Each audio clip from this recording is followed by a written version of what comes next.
Hello, everyone, and welcome to another episode of Selling Greenville, your favorite real estate podcast here in lovely Greenville, South Carolina. I'm your host, Stan McCune, realtor here in Greenville, in the greater Greenville area.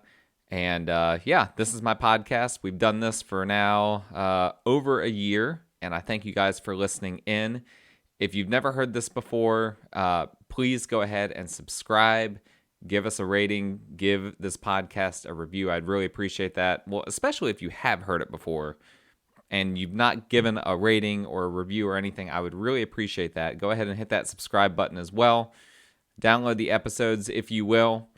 And just a reminder, as always, my contact information is in the show notes should you need to reach me. I've had some people reach out to me via, if you Google my name, you'll find a link to me on the Sedan Joiner website, which is the brokerage that I'm with here in 2021. That is fine as well. That's another way to reach out to me, but you can always just text or call or email me. All of that is in the show notes.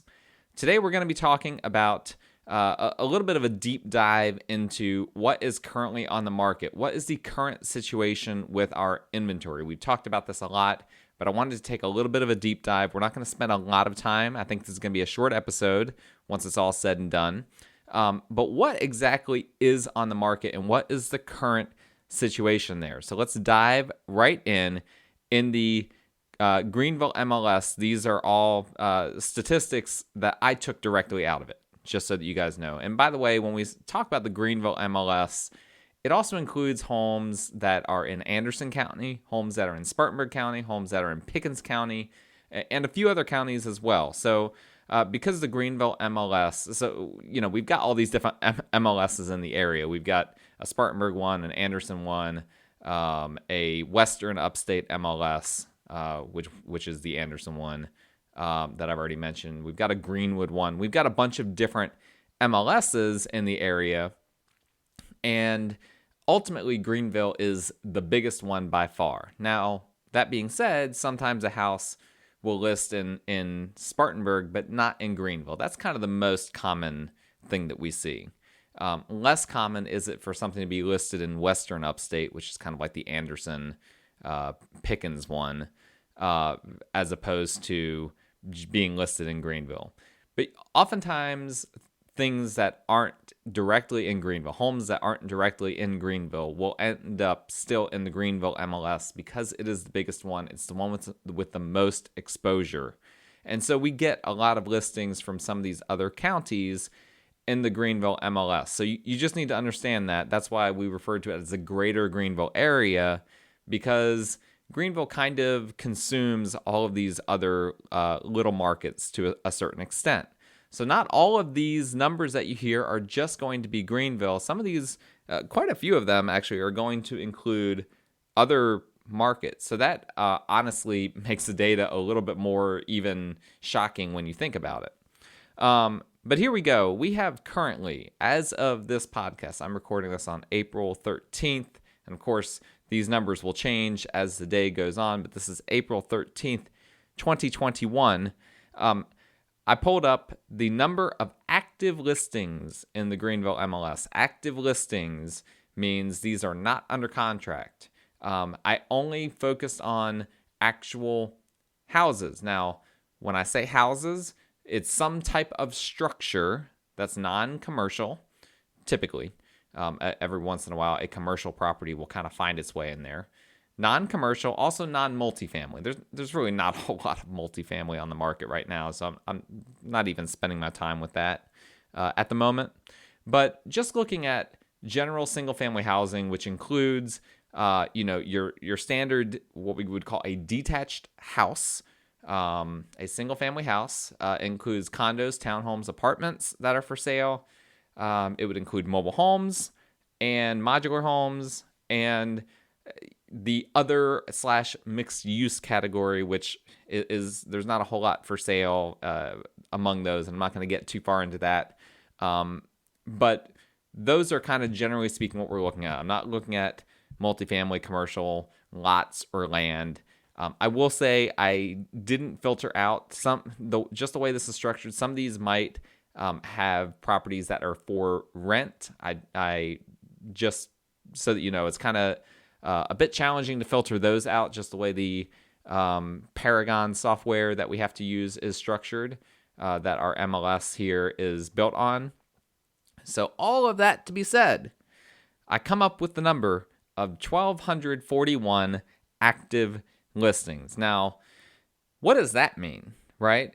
Well, here's what that means. On a good day, on a busy day, typically like a Friday, maybe even a Saturday, maybe even a Thursday, we might get anywhere from like 100 to 150 new properties that come on the market. Now, I say properties because that could include lots and land and some other things like that. But generally speaking, that's predominantly going to be houses, condos, townhomes, mobile homes, what we're talking about right now. So on a busy day during the week, we might get 100, 120, 150 new listings. And currently, there are 1,241 that are actively for sale. That means that on any given day, we could up that number by just 10% or more possibly.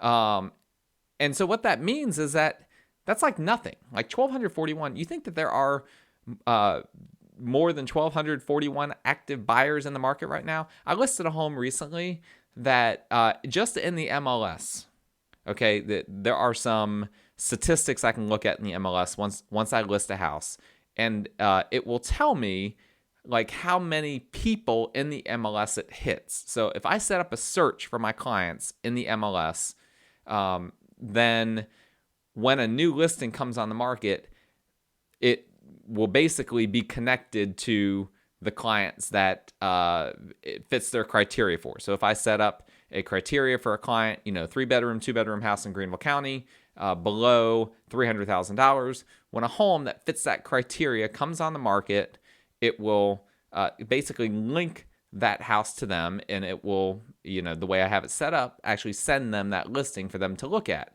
Well, the listing agent can look at, they can't see which clients those are getting sent to, but they can see the metadata on like how many clients it was sent to, how many people it hit, et cetera, et cetera, et cetera. It's not uncommon for me to list a property that has over 200 people, maybe even as many as 300 people that property is linked to. Well, that's just one property with very specific criteria, and there are 1,241 active listings. I can't even fathom how many active buyers there are in the market right now. I mean, thousands and thousands of active buyers right now, and only 1,241 active listings. This is what we talk about.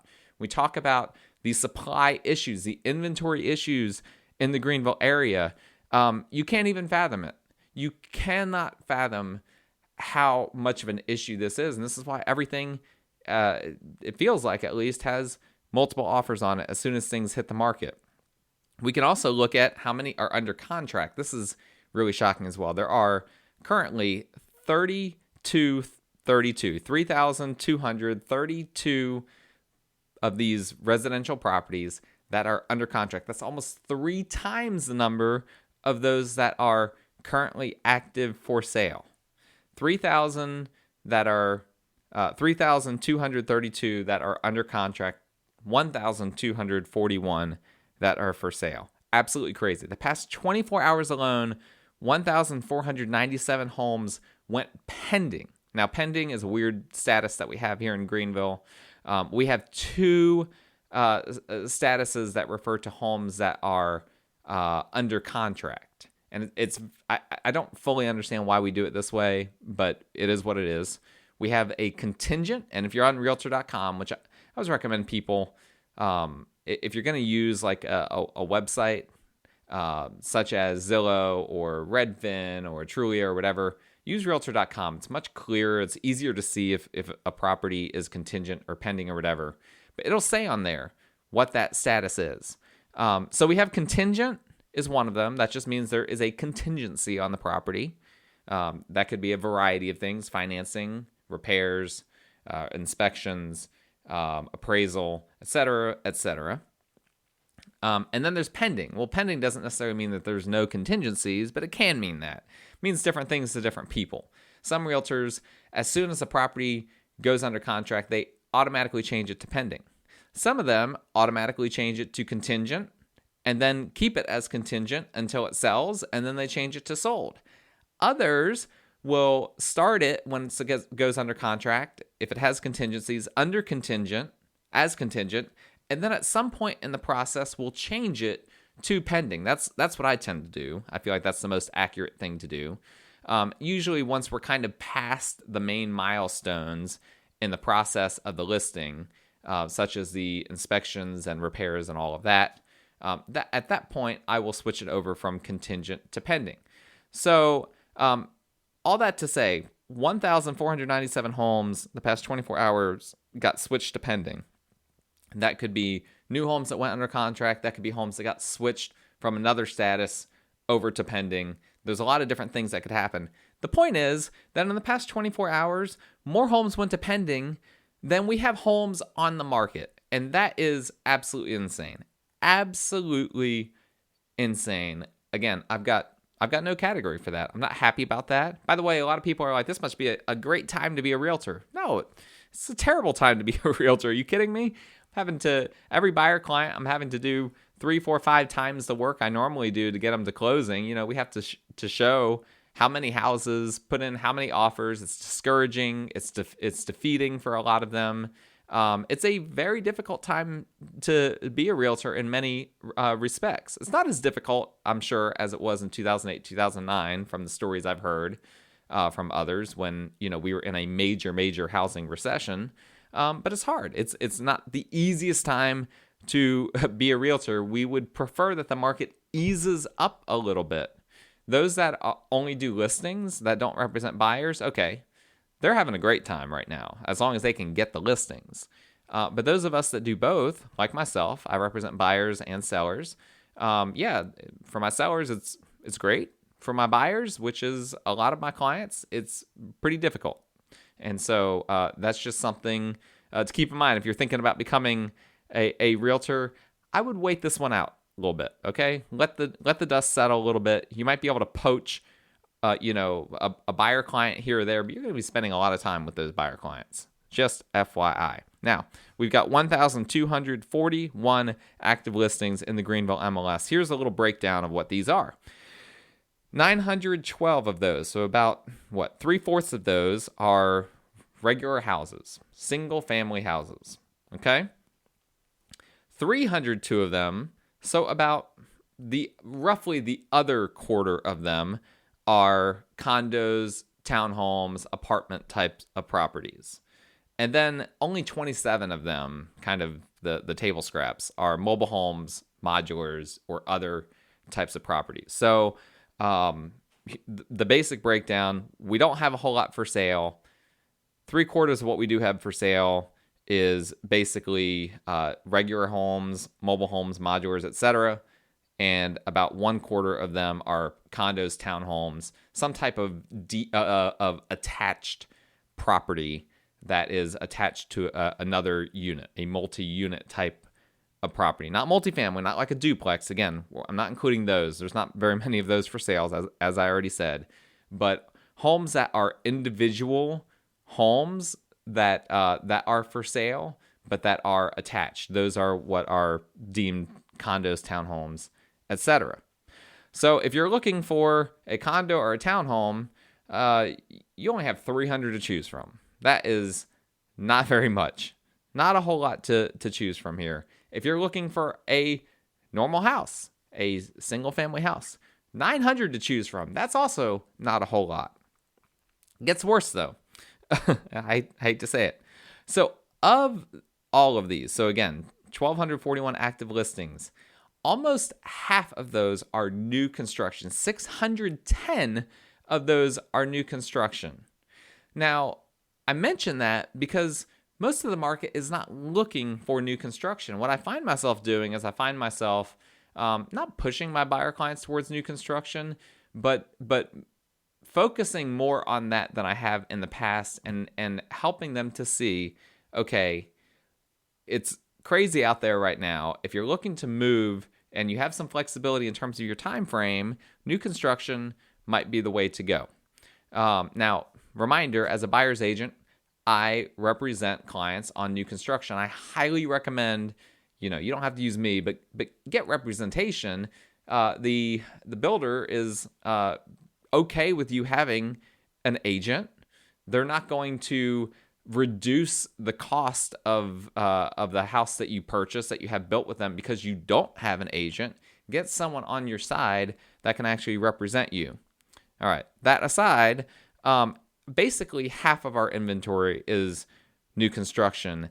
And of that 610 new construction, 534 of those either have not been built yet or they've been started but haven't been completed.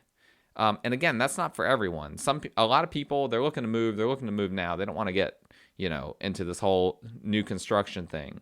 So here the numbers are even lower. Now we're talking about, out of everything that is on the market, only a little more than 600 of the things of the houses that are currently on the market are actually like you could move in today, in theory, if you bought it today. Or you can get it under contract and potentially close in 30 to 45 days. We're talking about somewhere between 600 and 700 listings total that are on the market that fit that criteria. That's crazy. It's crazy. There's no other way to put it.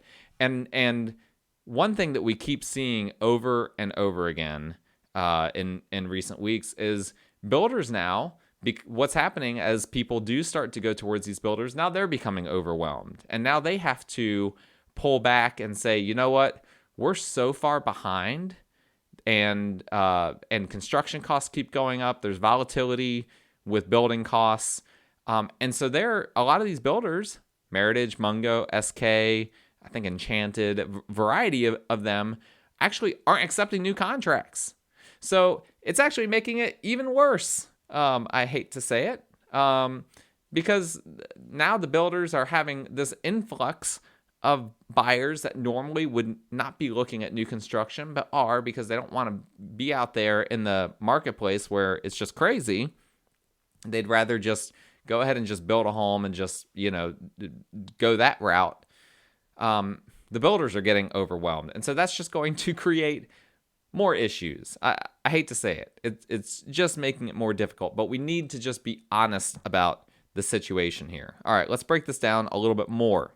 All right, of those active listings, 19 of them are less than or equal to $100,000. So obviously, we've known this for a while. There's not a whole lot on the market below $100,000. And like I said, some of those would be properties that are for rent rather than properties that are for sale. The point is, there's basically nothing on the market below $100,000. Between $100,000 and $200,000, we have 160 for sale. Also not very much. Almost all of those, I shouldn't say almost all of those, but a lot of those are going to be fixer-uppers. And the ones that aren't going to be fixer-uppers are going to go under contract very quickly, very quickly. Between $200,000 and $300,000. So this is the sweet spot. Right, this is kind of Greenville, the greater Greenville area's sweet spot is the $200,000 to $300,000 range. That's where the most demand is.